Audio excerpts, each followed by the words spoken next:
That's it, আমাদের অঙ্ক হয়ে গেছে। ক্লিয়ার? খুব বেশি কঠিন কিছু না। এখন সমস্যা হচ্ছে যে তোমরা যারা নতুন করছো বা এই যে নতুন ভিডিও দেখে শেখার চিন্তা ভাবনা করতেছো, তাদের কাজ কি? অ্যাটলিস্ট 10টা অঙ্ক করা। এখন শুরুর দিকে নিজে নিজে করাটা টাফ, এই জন্য এই একটা ভিডিওই 2বার 4বার 5বার 10বার যতবার পারো দেখো। ক্লিয়ার? আসসালামু আলাইকুম রহমতুল্লাহ, ওয়েলকাম টু রুহানিজ অ্যাকাউন্টিং। আজকে আমরা উচ্চ মাধ্যমিক হিসাব বিজ্ঞান প্রথম পত্রের নবম অধ্যায় আর্থিক বিবরণী, এই অধ্যায়ে লেকচার 2 নিয়ে আলোচনা করব। তো এই অধ্যায়ে মূলত ক্রয় বিক্রয়কারী প্রতিষ্ঠানের আর্থিক আয় বিবরণী, মালিকানা সত্ত্ব বিবরণী এবং আর্থিক অবস্থার বিবরণী কিভাবে নির্ণয় করতে হয় সেইটা শিখবো আমরা। প্রথমে আমি একটু সূত্রটা অ্যাট এ গ্লান্স দিয়ে দিচ্ছি, আয় বিবরণী কিভাবে তৈরি করব। আমি ডিটেইল ফর্মুলাটা দিচ্ছি না, একদম সংক্ষেপে দিচ্ছি, তারপর আমরা অঙ্কে প্রয়োগ শিখব।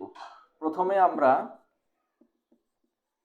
নেট বিক্রয় বাহির করে নেব, এর সাথে বাদ দেব হচ্ছে বিক্রিত পণ্যের ব্যয়। নেট বিক্রয় থেকে বিক্রিত পণ্যের ব্যয় বাদ দেব। বাদ দিলে আমরা যেটা পাবো সেটা হচ্ছে মোট মুনাফা।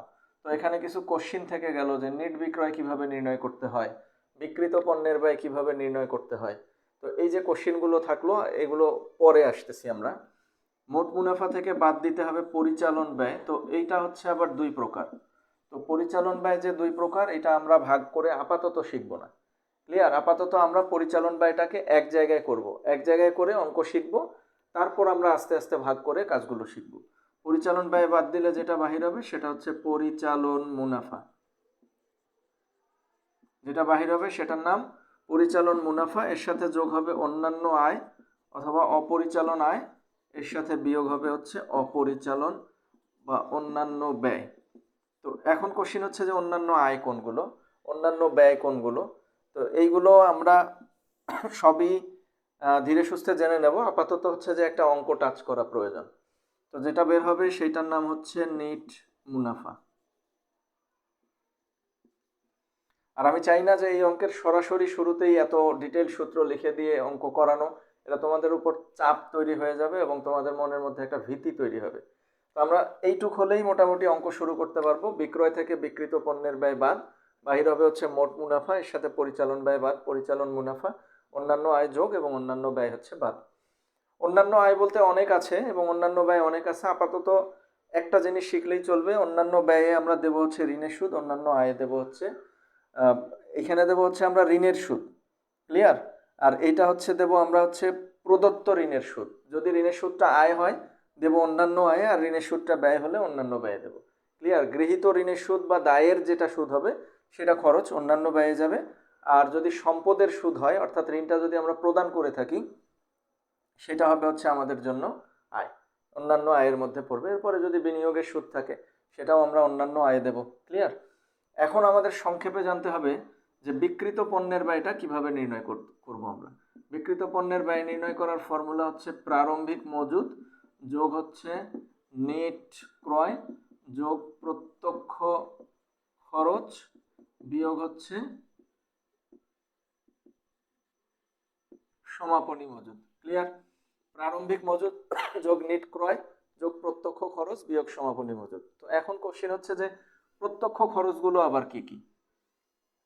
প্রারম্ভিক মজুদটা নর্মালি রেওয়া মিলে থাকবে ডেবিটে, আর সমাপনী মজুদটা সমন্বয়ে থাকবে। তবে কিছু কিছু অঙ্কে সমাপনী মজুদটাও রেওয়া মিলে থাকতে পারে। তো বেশিরভাগ অঙ্কেই 99% ক্ষেত্রে সমাপনী মজুদ। প্রারম্ভিক মজুদ যদি রেওয়া মিলে থাকে তাহলে সমাপনী মজুদটা হচ্ছে সমন্বয়ে থাকবে। এবার প্রত্যক্ষ খরচ, অনেক প্রত্যক্ষ খরচ আছে। তো তোমরা আপাতত এই দুটা জানলেই চলবে, একটা হচ্ছে মজুরি, একটা হচ্ছে ক্রয় পরিবহন। ক্রয় পরিবহন, আরেকটা যদি আমরা চিন্তা করি শুল্ক। তো এই তিনটা মোটামুটি জানলে আমাদের চলবে। তো এইটা হচ্ছে বেসিক, আমরা এখন অঙ্ক করতে পারবো এইটুকু জানা থাকলে।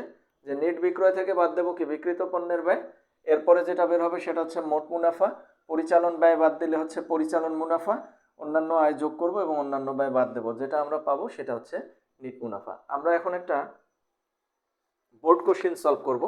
এই যে আমার হাতে একটা শিট আছে, এই শিটের বোর্ড কোশ্চিনটা সলভ করব। এটা হচ্ছে তমা কোম্পানি, নগদ তহবিল দেওয়া আছে হচ্ছে 37,000 টাকা। এটা মুছে দিলাম।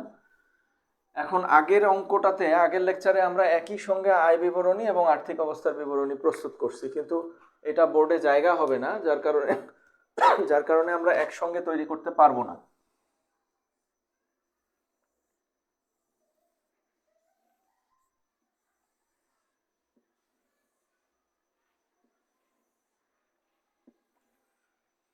এটা হচ্ছে বিবরণ, এটা হবে হচ্ছে টাকা, তারপরে টাকা, এটা হচ্ছে টাকা, এটা হচ্ছে আয় বিবরণী, বহুধাপ বিশিষ্ট আয় বিবরণী। বহুধাপ বিশিষ্ট আয় বিবরণী প্রথমে আমরা নির্ণয় করব হচ্ছে নিট বিক্রয়। নিট বিক্রয় বের করার সময় বিক্রয় থেকে ফেরত বাদ যাবে, বাট্টা বাদ যাবে, এবং যদি অলিখিত বিক্রয় থাকে যোগ হবে। তো বিক্রয় থাকবে রেওয়া মিলের ক্রেডিট দিকে, আর বিক্রয় ফেরত এবং বাট্টা থাকবে ডেবিট দিকে। আমরা আগে এটা দেখে নেব। তো কোনো কিছু এখানে নাই, তো সুতরাং বিক্রয় দেওয়া আছে হচ্ছে কত টাকা দেয়া আছে? বিক্রয় দেয়া আছে হচ্ছে 5,20,000 টাকা। তাহলে বিক্রয় সরাসরি আমরা 5,20,000 টাকা এখানে দেব। পণ্য বিক্রয়, এইটাই হচ্ছে আমাদের নেট বিক্রয়। ফেরত থাকলে বাট্টা বাদ দিতাম, ফেরত এবং বাট্টা বিক্রয় বাট্টা থাকলে বাদ দিতাম, বাদ দিলে তারপরে নেট বিক্রয় বের হতো। এর সাথে বাদ দেব কি আমরা? বিক্রিত পণ্যের ব্যয়।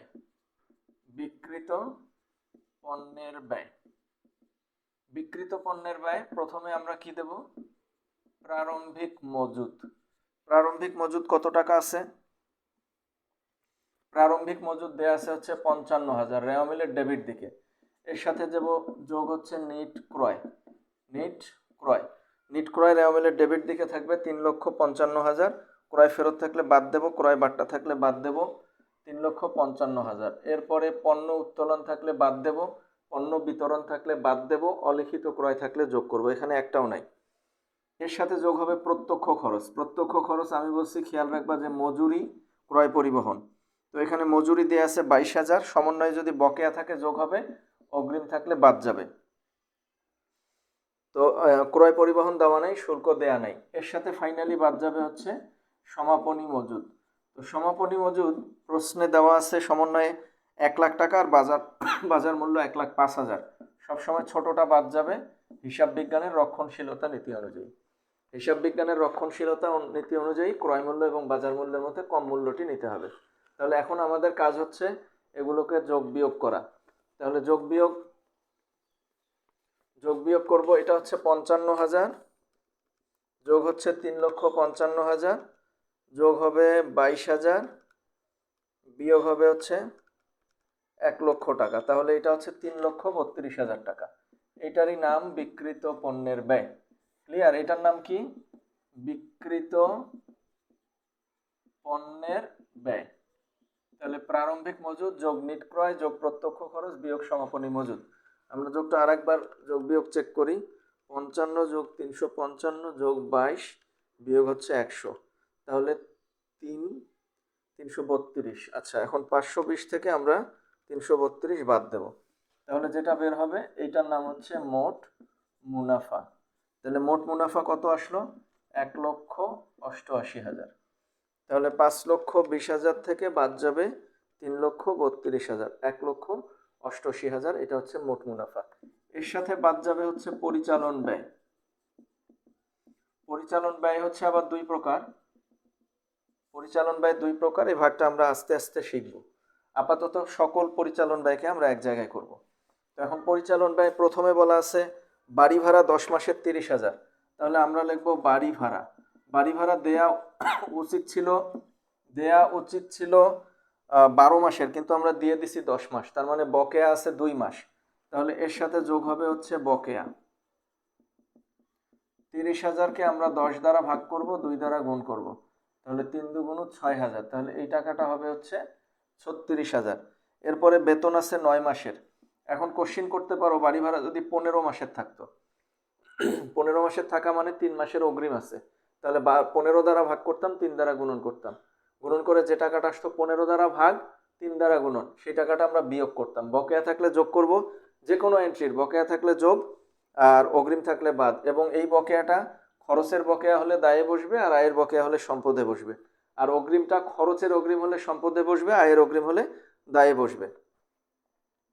বেতন আসছে 36,000, বলছে 9 মাস, তাহলে এর সাথে যোগ হবে বকেয়া বেতন। তাহলে 36,000-কে আমরা ভাগ করব 9 দ্বারা, গুণন করব 3 দ্বারা,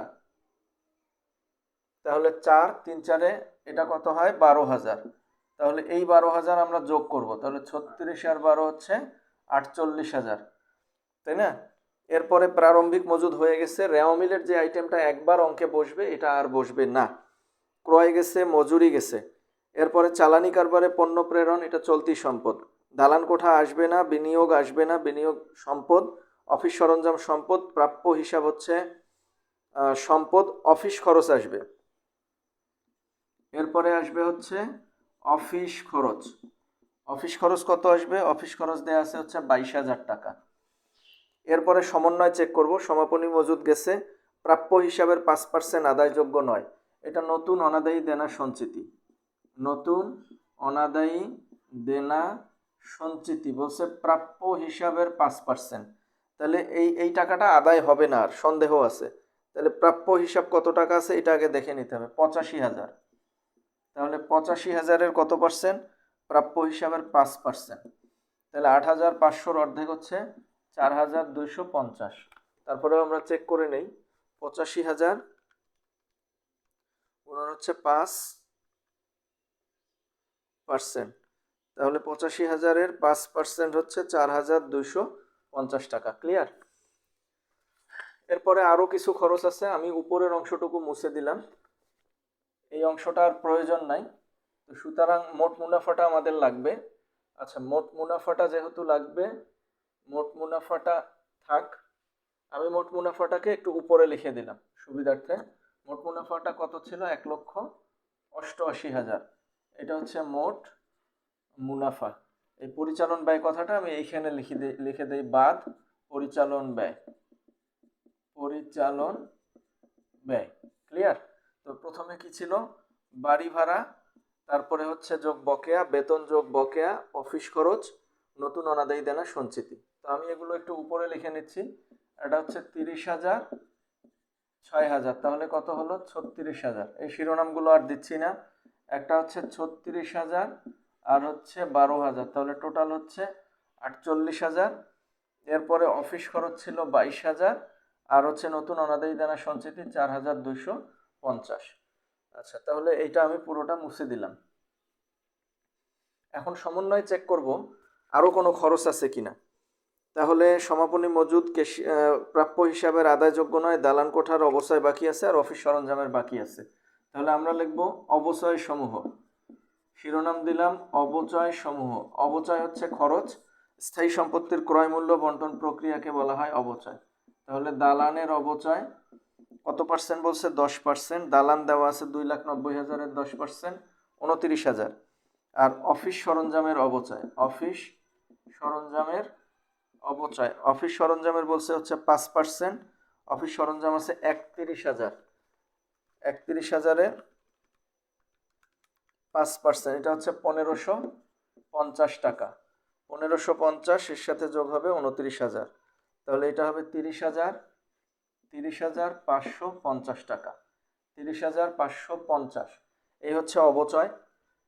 এরপরে দেখে নেব যে আরো কোনো খরচ আছে কিনা। আর কোনো সমন্বয় নাই, তার মানে শেষ। আমি আরেকবার চেক করতেছি যে এখানে বাড়ি ভাড়া আছে, বেতন আছে, এরপরে আছে হচ্ছে অফিস খরচ, এরপরে আছে নতুন অনাদায়ী দেনা সঞ্চিতি, দালানের অবচয়, অফিস সরঞ্জামের অবচয়। আমরা এইগুলো যদি যোগ করি, এটার নাম হচ্ছে মোট পরিচালন ব্যয়।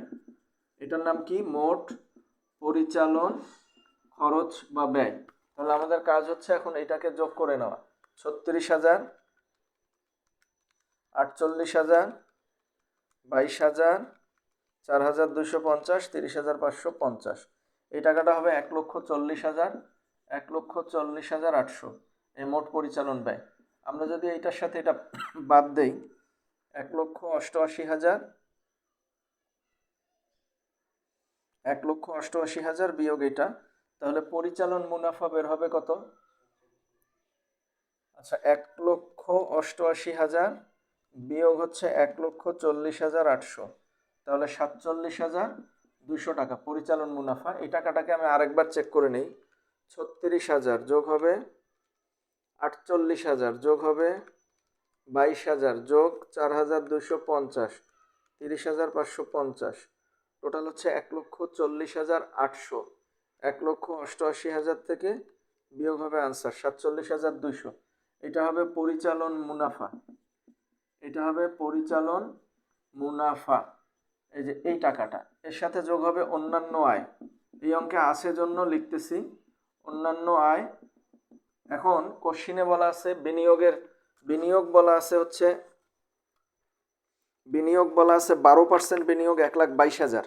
তাহলে 1,22,000-এর 12% করে নেব। 1,22,000 গুণন হচ্ছে 12%, তাহলে 14,640 লিখবো হচ্ছে বিনিয়োগের সুদ 14,000। এটা অবশ্য বিনিয়োগের বকেয়া সুদ লিখলে ভালো হয় বা প্রাপ্য সুদ। এটা হচ্ছে 14,640। এখানে কোনো তারিখ নাই, আমি পুরোটা জানুয়ারি ধরে নিয়ে ক্যালকুলেশন করলাম।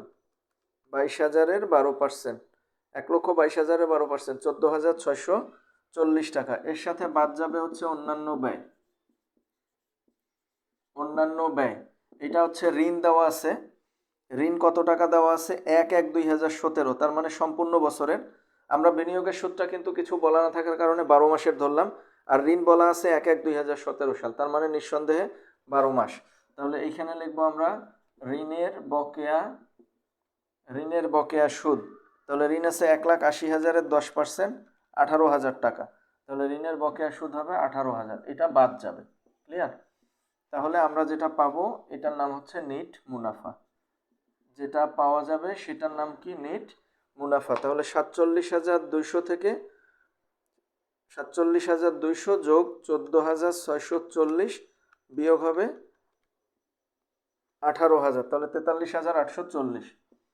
43,840 এইটা হবে নেট মুনাফা। এটাই আমাদের কাঙ্ক্ষিত আনসার। এটার নাম হচ্ছে নেট মুনাফা। এখন আমরা মালিকানা সত্ত্ব বিবরণীটা করে ফেলবো। আমাদের এখান থেকে কি কি লাগবে? একটা বকেয়া আছে 6,000, আর্থিক অবস্থার বিবরণী করার সময় লাগবে একটা 6,000, একটা বকেয়া আছে 12,000, কারণ সমন্বয়ের কাজ হচ্ছে দুইবার। অবচয় আছে হচ্ছে 29,000, আমি লিখে রাখলাম 1,550। এরপরে বিনিয়োগের বকেয়া সুদ আছে 14,640, এটা সম্পদে বসবে। এই বকেয়াটা দায়ে বসবে, এইটা দায়ে বসবে, এটা হচ্ছে বিয়োগ যাবে ওই সম্পত্তির থেকে। আরেকটা আছে ঋণের বকেয়া সুদ কত? 18,000 টাকা আছে, এটা হচ্ছে দায়ে বসবে। তো এই অ্যামাউন্ট কয়েকটা হলে আমাদের জন্য সুবিধা হবে। এখন আমরা যেটা করব মালিকানা সত্ত্ব বিবরণী। তো এটা আমি মুছে দিলাম। নেট মুনাফা হচ্ছে 43,840, এটা মনে রাখতে হবে 43,840। তাহলে নেট মুনাফাটা লিখে রাখলাম, নেট প্রফিট 43,840 টাকা। আচ্ছা, এখন আমরা মালিকানা সত্ত্ব বিবরণীটা করে ফেলবো। প্রথমে বসবে কি? মূলধন। মালিকানা সত্ত্ব বিবরণী হেডলাইন হবে বিবরণ টাকা। তাহলে মূলধন কত টাকা আছে? মূলধন দেওয়া আছে 2,25,000। এর সাথে উত্তোলন বাদ যাবে, দেখি উত্তোলন আছে কিনা। উত্তোলন দেয়া নাই। আর এর সাথে যোগ হবে হচ্ছে নেট মুনাফা। এর সাথে কি যোগ হবে? নেট মুনাফা 43,840। তাহলে এটা হবে 840, 8 4 2 6, 2,68,840। এটা হচ্ছে সমাপনী মালিকানা সত্ত্ব, আর এটা হচ্ছে মালিকানা সত্ত্ব বিবরণী। এটা হবে বিবরণ, আর এটা হবে হচ্ছে টাকা। তাহলে একটা হচ্ছে 2,25,000 যোগ হবে 43,840, 2,68,840। আচ্ছা, এখন আমরা করব আর্থিক অবস্থার বিবরণী। 2,68,840। তাহলে আর্থিক অবস্থার বিবরণী করতে গেলে ওই মানটা লাগবে 2,68,840 টাকা। এখন আমরা আর্থিক অবস্থার বিবরণী করব। এতটুকুতে জায়গা হবে না, আমরা প্রয়োজনে মুছে দিয়ে পরের অংশটা করব। প্রথমে হচ্ছে সম্পদ। প্রথমে কি হবে? সম্পদ। এখানে হবে চলতি সম্পদ, এরপরে হচ্ছে স্থায়ী সম্পদ, এরপরে হচ্ছে বিনিয়োগ। এখানে তিনটাই আছে। এরপরে অসমন্বিত ব্যয়। এই অঙ্কে অসমন্বিত ব্যয় নাই। প্রাথমিক খরচ, বিলম্বিত বিজ্ঞাপন, দায় গ্রাহকের কমিশন। তাহলে চলতি সম্পদে প্রথমে আছে নগদ তহবিল। নগদ তহবিল হচ্ছে 37,000। এরপরে বাড়ি ভাড়া বকেয়া, ওটা হচ্ছে দায়, বেতন বকেয়া দায়। চালানি কারবারে পণ্য প্রেরণ, চালানি কারবারে পণ্য প্রেরণ, এটা হচ্ছে 10,000 টাকা। এরপরে আছে দালান কোঠা, দালান বলা আছে 2,90,000। দালানের অবচয় ছিল 10%, 29,000, বাদ হচ্ছে অবচয় 29,000, তাহলে 2,61,000 হবে। এরপরে আছে বিনিয়োগ, তাহলে 12% বিনিয়োগ, 12% বিনিয়োগ, বিনিয়োগ কত টাকা ছিল? 1,22,000। এখন অনেকে যে ভুলটা করে, বিনিয়োগের বকেয়া সুদটাকে বিনিয়োগের সাথে যোগ দিয়ে দেয়। বিনিয়োগ হচ্ছে এই বিনিয়োগ শিরোনামে বসবে, আর বিনিয়োগের বকেয়া সুদ হচ্ছে চলতি সম্পদ। বিনিয়োগের বকেয়া সুদ কত? চলতি সম্পদ। এই যে আমাদের 14,640, তাহলে বিনিয়োগের বকেয়া সুদ খুব সম্ভবত 14,640 টাকা। আচ্ছা, তাহলে এইটা গেল, অবচয় 29,000 গেছে। এরপরে হচ্ছে অফিস সরঞ্জাম, অফিস সরঞ্জাম কত আছে আমাদের? 31,000, 31,000, এর সাথে বাদ যাবে হচ্ছে অবচয়। পুঞ্জীভূত অবচয় থাকলে কিন্তু পুঞ্জীভূত অবচয়ও বাদ দিতাম, অবচয়ও বাদ দিতাম। পুঞ্জীভূত অবচয় কিন্তু আয় বিবরণীতে যাবে না। পুঞ্জীভূত অবস্থায় আর্থিক অবস্থার বিবরণীতে বাদ যাবে ওই সম্পদের সাথে। প্রথমে দালান বাদ পুঞ্জীভূত অবচয় বাদ অবচয়, অফিস সরঞ্জাম বাদ পুঞ্জীভূত অবচয় বাদ অবচয়, তো এখানে নাই। অবচয় আছে হচ্ছে 1,550 টাকা, 1,550, তাহলে 29,450 মেবি। এটা আসবে হচ্ছে 31,000 বিয়োগ 1,550, তাহলে 29,450 অফিস সরঞ্জাম গেছে। এরপরে আছে প্রাপ্য হিসাব, এটা চলতি সম্পদ, তাহলে প্রাপ্য হিসাব কত টাকা আছে? এটা হচ্ছে 85,000, এর সাথে বাদ যাবে নতুন সঞ্চিতি। তাহলে প্রাপ্য হিসাবের সঞ্চিতি ছিল আমাদের 5%, তাহলে 85,000-এর 5%, এটা হচ্ছে 4,250, 250, তাহলে 80,750। 85,000 বিয়োগ হচ্ছে আনসার, এটা 80,750। অফিস খরচ শেষ হয়ে গেছে। এখন সমন্বয় থেকে নেব সমাপনী মজুদ, সমাপনী মজুদ এটা চলতি সম্পদ, তাহলে সমাপনী মজুদ কত টাকা আছে? 1 লাখ এবং 1,05,000, ছোটটা নিতে হয় রক্ষণশীলতা নীতি অনুযায়ী। এরপরে প্রাপ্য হিসাবের কাজ করে ফেলছি, দালানের অবচয়, অফিস সরঞ্জামের অবচয় বাদ। এরপরে বিনিয়োগের বকেয়া সুদ, বিনিয়োগের বকেয়া সুদও নেওয়া হয়ে গেছে। আপাতত আর সম্পদ নাই। এখন আমাদের কাজ হচ্ছে এই চলতি সম্পদ যোগ করে এখানে নেওয়া, স্থায়ী সম্পদ যোগ করে এখানে নেওয়া, আর বিনিয়োগ যোগ করে এখানে নেওয়া। তাহলে যোগগুলো করি আমরা। এটা 2,61,000 যোগ হচ্ছে 29,450, তাহলে 2,90,000, 2,90,450, আর এইদিকে হচ্ছে 37,000 যোগ হচ্ছে 10,000 যোগ 14,640 যোগ 80,750, 1 লাখ। এটা হচ্ছে 2,42,390, 42,390। এখন যদি এই তিনটা যোগ করি আমরা, যেটা পাবো সেটার নাম হচ্ছে মোট সম্পদ। যোগ হবে 2,90,450 যোগ 1,22,000, টোটাল হচ্ছে 6,54,840, 6,54,840। আমি আরেকবার যোগটা চেক করব, এটা হচ্ছে 47,000 যোগ 14,640, 80,750, এটা হচ্ছে 2,42,390 যোগ হচ্ছে 2,61,000 যোগ 29,450, 5,32,000 যোগ হবে 1,22,000, তাহলে টোটাল হচ্ছে 6,54,840। এটা হচ্ছে মোট সম্পদ। ক্লিয়ার? তাহলে মোট সম্পদ কত পাওয়া গেল? 6,54,840। আমি লিখে রাখছি 6,54,840। তাহলে সম্পদের কাজ শেষ। এখন আমরা দায় ও মূলধনের কাজ করব। এটা মুছে দিলাম।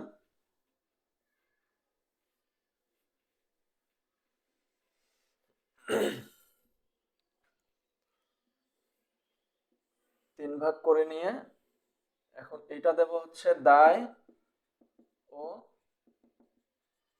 মালিকানা সত্ত্ব। প্রথমে হবে চলতি দায়, তারপরে হবে দীর্ঘমেয়াদী দায়, এরপরে হবে মালিকানা সত্ত্ব। তাহলে সমাপনী মালিকানা সত্ত্ব আমাদের নির্ণয় করাই ছিল 2,68,840 মেবি, 2,68,840। ক্লিয়ার? এখন আমরা বাকিগুলো বসাবো। এখানে ছিল প্রথমে ক্রেডিট দিকে দেখব ব্যাংক জমাতিরিক্ত। ব্যাংক জমাতিরিক্ত হচ্ছে চলতি দায়, জমাতিরিক্ত হচ্ছে 85,000। এরপরে ঋণ হচ্ছে দীর্ঘমেয়াদী দায়, 10% ঋণ। ঋণ ছিল হচ্ছে 1,80,000, 1,80,000। আর ঋণের বকেয়া সুদ, এটা চলতি দায়, অনেকেই যোগ করে দেয়, এটা করা যাবে না। ঋণের বকেয়া সুদ হচ্ছে 18,000, 18,000। এরপরে আছে প্রদেয় হিসাব, ক্রেডিট দিক থেকে নিতে হবে, বারবার বলছি কারণ দায় ক্রেডিট দিকে থাকে। প্রদেয় হিসাব হচ্ছে 85,000। তাহলে জমাতিরিক্ত গেছে, ঋণ গেছে, প্রদেয় গেছে। এবার সমন্বয় থেকে দায় চেক করব, নাই। এই যে বেতন বাড়ি ভাড়া ছিল 10 মাস, তাহলে বকেয়া বাড়ি ভাড়া ছিল 2 মাস। তাহলে বকেয়া বাড়ি ভাড়া, বকেয়া বাড়ি ভাড়া হচ্ছে 6,000, তাহলে এখানে হবে 6,000। আরেকটা ছিল বেতন 9 মাস, তাহলে এইখানে ছিল হচ্ছে বকেয়া বেতন, বকেয়া বেতন, বকেয়া বেতন 9 মাসে ছিল 36, তাহলে 4,000 পার মান্থ, 3 4 হচ্ছে 12,000, তাহলে বেতন হচ্ছে এখানে 12,000। তাহলে আমাদের আর বাকি থাকলো কি? এখানে আর কোনো কিছুই বাদ থাকলো না। আমাদের কাজ হচ্ছে এখন এইগুলোকে যোগ করা, যোগ করলে মিলে যাওয়ার কথা। তাহলে এই কয়েকটা যোগ হবে, এইটা যোগ হবে 1,80,000, এটা দীর্ঘমেয়াদী দায়। এখন চলতি দায়গুলো যোগ করব। একটা হচ্ছে 85,000 যোগ 18,000 যোগ আবার 85,000 যোগ 12 6 18,000, 2,06,000, 2,06,000 যোগ হবে 1,80,000, টোটাল হবে 3,86,000। এটা হবে মোট দায়, এই চলতি দায় যোগ দীর্ঘমেয়াদী দায়ের যোগফল। এর সাথে যোগ হবে কত? যোগ হবে 3,86,000, 2,68,840, 6,54,840, 6,54,840। দ্যাটস ইট, আমাদের অঙ্ক হয়ে গেছে। ক্লিয়ার? খুব বেশি কঠিন কিছু না। এখন সমস্যা হচ্ছে যে তোমরা যারা নতুন করছো বা এই যে নতুন ভিডিও দেখে শেখার চিন্তা ভাবনা করতেছো, তাদের কাজ কি? অ্যাটলিস্ট 10টা অঙ্ক করা। এখন শুরুর দিকে নিজে নিজে করাটা টাফ, এই জন্য এই একটা ভিডিওই 2 বার 4 বার 5 বার 10 বার যতবার পারো দেখো। ক্লিয়ার? কারণ হচ্ছে প্রত্যেকটা অঙ্কেরই নিয়ম সেম, শুধুমাত্র ভিন্নতা কোথায়? এক একটা সমন্বয়ের ট্রিটমেন্ট হয় এক এক রকমের। ঠিক আছে, আগে অঙ্ক শেখো, দেন তুমি সমন্বয়ের ট্রিটমেন্ট শিখবে, দেন তাহলে দেখা যাবে যে তোমরা অঙ্ক করতে পারবে। তো এই পর্যন্তই আজকে। Best of luck. আল্লাহ হাফেজ। আসসালামু আলাইকুম ওয়া রাহমাতুল্লাহ।